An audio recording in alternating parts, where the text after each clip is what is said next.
Good evening, everyone. Back again for my third night, being the audiobook that several of you seem to enjoy, so that's good. I'm glad somebody's getting something out of it, and I kind of enjoy reading it anyway. Nothing too exciting today, just doing more, getting ready with all of this church, canceling of services and such, preparations and things, but yeah, it's been going along anyway. But in any case, today we're going to be continuing Alice in Wonderland by Lewis Carroll. Yesterday we found Alice in the pool of tears, and she had a conversation with a mouse, and they were both headed over to the shore because the pool was getting quite crowded, I believe it was. So today we've come to chapter 3, a caucus race and a long tail. They were indeed a queer-looking party that assembled on the bank. The birds with draggled feathers, the animals with their fur clinging close to them, and all dripping wet, cross, and uncomfortable. The first question, of course, was how to get dry again. They had a consultation about this, and after a few minutes it seemed quite natural to Alice to find herself talking familiarly with them, as if she had known them all her life. Indeed, she had quite a long argument with the Lory, who at last turned sulky and would only say, "I am older than you and must know better." And this Alice would not allow without knowing how old it was, and as the Lory positively refused to tell its age, there was no more to be said. At last the mouse, who seemed to be a person of authority among them, called out, "Sit down, all of you, and listen to me. I'll soon make you dry enough." They all sat down at once in a large ring, with the mouse in the middle. Alice kept her eyes anxiously fixed on it, for she felt sure she would catch a bad cold if she did not get dry very soon. "Ahem," said the mouse, with an important air. "Are you all ready? This is the driest thing I know. Silence all round, if you please." Oh, sorry. "William the Conqueror, whose cause was favored by the Pope, was soon submitted to by the English, who wanted leaders and had been of late much accustomed to usurpation and conquest. Edwin and Morcar, the Earls of Mercia and Northumbria—" "Ugh," said the Lory with a shiver. "I beg your pardon," said the mouse, frowning, but very politely. "Did you speak?" "Not I," said the Lory, hastily. "I thought you did," said the mouse. "I proceed.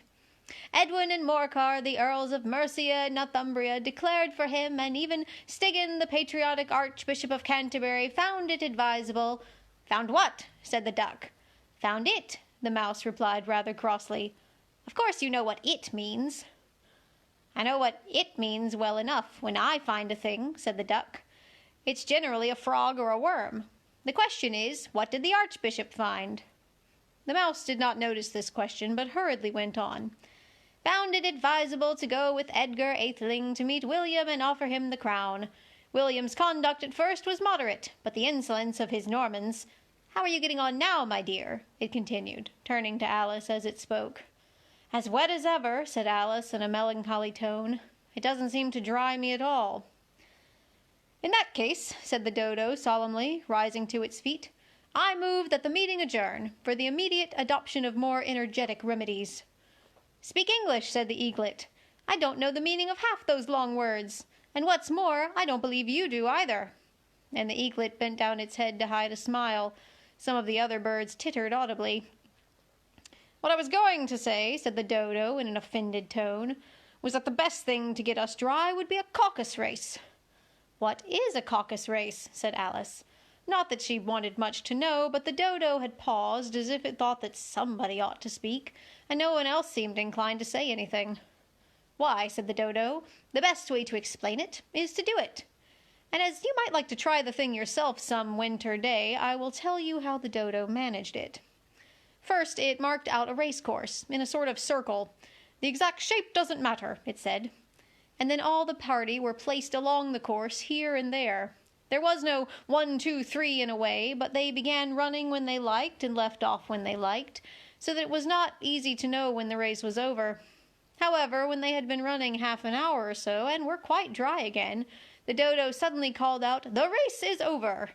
And they all crowded round it, panting, and asked, 'But who has won?'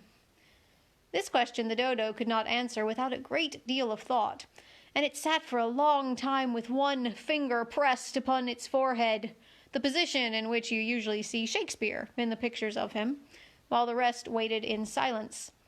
At last the dodo said, "Everybody has won, and all must have prizes." "But who is going to give the prizes?" quite a chorus of voices asked. "Why, she, of course," said the dodo, pointing to Alice with one finger, and the whole party at once crowded round her, calling out in a confused way, "Prizes! Prizes!" Alice had no idea what to do, and in despair she put her hand in her pocket and pulled out a box of comfits, luckily the salt water had not got into it, and handed them round as prizes. There was exactly one apiece all round. "But she must have a prize herself, you know," said the mouse.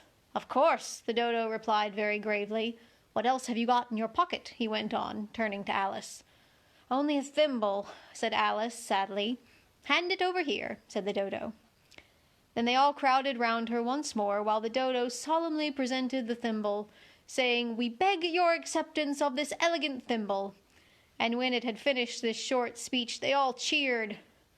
Alice thought the whole thing very absurd, but they all looked so grave that she did not dare to laugh, and as she could not think of anything to say, she simply bowed and took the thimble, looking as solemn as she could.